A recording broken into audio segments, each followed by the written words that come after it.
اب پوچھ لیں کسی امیر آدمی سے، کہے گا چکی کے نیچے ہاتھ ہے میرا، میرے سے زیادہ تو پریشان بندہ ہی کوئی نہیں۔ کیا بتاؤں آپ کو، اتنا ٹیکس ہے، اتنا جرمانہ ہے، فلانی شے، بڑا کچھ گنواتے ہیں لوگ۔ اس نے کہا میں نے تو سنا تو پہلے کوڑا تھا۔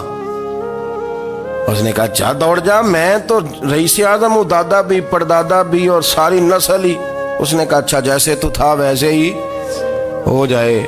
پھر وہ گیا اندھے کے پاس اور جا کے کہا اللہ کے نام پہ کچھ دے۔ تو کہنے لگا رب کے نام پہ؟ یہ کھڑے ہیں اونٹ جتنے تیرے دل کرے لے دا۔ اس نے کہا کیا معنی اس بات کا؟ کہنے لگا یار تجھے کیا بتاؤں، میں تو اندھا تھا، میں نے تو کبھی دنیا دیکھی نہیں تھی، پھر اس کریم نے فضل کیا تو مجھے بڑا کچھ دکھایا۔ میں کیا بتاؤں، میرا دل کر رہا ہے کہہ دوں کہ پھر اس نے کعبہ دکھایا، پھر اس نے روضہ رسول دکھایا، پھر اس نے ریاض الجنہ کے سجدے دکھائے، پھر اس نے اپنے محبوب کے دروازے کی رونقیں دکھائیں۔ اس نے بڑا کچھ دیا، اس نے بڑا نوازا۔ میرے پاس تو شاید میں بدکار پرانا خادم، کسے در ملی نہ ٹوئی، ایت واصف یار نے نظر جو کی تھی، پھر واصف ہی ہوئی۔ یہ تو اس کا کرم ہوا۔ تو یہ وہ کہنے لگا تو اللہ کے نام پہ جان مانگ، میں وہ بھی دینے کو تیار۔ میرے پاس تو شے کوئی نہیں تھی، مجھے تو اپنا پتہ ہے، میں تو کوئی شے نہیں تھا، کچھ نہیں تھا میرے پاس۔ یہ تو ان کا کرم ہے کہ رخ ان کا ادھر ہے، اور مختصر سی میری کہانی ہے، یہ جو بھی ہے ان کی مہربانی ہے۔ تو وہ کہنے لگا میں بھی کچھ لینے نہیں آیا تھا، تیری آزمائش ہی کرنے آیا تھا، تیری عزتیں بھی سلامت رہیں گی، تیرا مال بھی سلامت رہے گا، تیری شفا بھی۔ اپنی زندگی میں کبھی بھی اللہ کی بارگاہ سے توجہ ادھر ادھر نہ کریں، چھوڑیں لوگ کیا کر رہے ہیں، دنیا کیا کہہ رہی، کبھی بھی اپنی توجہ دائیں۔ ہمارا یہ مسئلہ بن گیا کہ ہماری سیاست ہے، ہماری دنیا داری ہے، ہم بندوں کو راضی کرنا چاہتے ہیں، ہم دیکھتے ہیں کون کس طرح، اور آپ یقین کریں آپ تھک جائیں گے، بندے راضی نہیں ہوں گے، وہ نہیں راضی ہوتے۔ آپ ان کو منا کے لائیں گے تو ادھر والے نکل جائیں گے، ادھر کو منائیں گے تو ادھر والے نکل جائیں گے۔ اس چکر سے باہر آئیں، اس رب کو راضی کریں جو فرماتا ہے ان الذین آمنوا وعملوا الصالحات سیجعل لهم الرحمن ودا۔ فرمایا تو ایمان لانے کے بعد نیک عمل کر، میں لوگوں کے دلوں میں تیری محبت پیدا کر دوں گا۔ رحمان لوگوں کے دلوں میں محبت ڈال دے گا، اللہ لوگوں کے دلوں میں۔ اپنی نظر ہمیشہ اپنے رب پہ رکھیں، اتنی لمبی چوڑی دنیا داروں سے امیدیں نہ وابستہ کریں۔ میں نے دیکھا ہے لوگ کاسا لیسی کرتے ہیں، کبھی اس کے دروازے پہ کبھی اس کے دروازے پہ۔ ان چکروں سے باہر آئیں اور اپنے رب کی بارگاہ کی طرف توجہ کریں، استغفار شوق سے پڑھا کریں، اور اکیلے میں نہ، اکیلے میں۔ حضرت رئیس المتکلمین مولانا نقی علی خان صاحب رحمۃ اللہ نے لکھا ہے کہ فرعون 500 سال حکومت کر گیا، یہاں تو 5 سال کی حکومت کی پیر لڑکھڑاتے ہیں، 500 سال۔ فرماتے اصل وجہ یہ تھی کہ دنیا جب سو جاتی تھی نا تو اوپر چادر لے کے تو مصلے پہ بیٹھ جاتا تھا اور ہاتھ باندھ کے کہتا تھا رب تو ہی ہے، میرا پردہ نہ کھولنا، مالک تو ہی ہے، کرم نوازی کرنا، میری پکڑ نہ کرنا۔ وہ بے ایمان ہو کے اگر 500 سال ہاتھ باندھے تو گزارا کر لیتا ہے، تو ایماندار ہے۔ پر مسئلہ یہ ہے کہ تو رات کو بکل مار کے ہاتھ نہیں نہ باندھتا، تو منت نہیں کرتا، تو استغفار نہیں کرتا۔ توبہ کریں تو بچے رہیں۔ وہ اتنی لمبی حکومت کر گیا چونکہ رات کو کہتا تھا مالک رب تو ہی ہے، لیکن مہربانی فرما، میری پکڑ نہ فرمایا، تو اللہ نے تو اس کو مہلت دے دی۔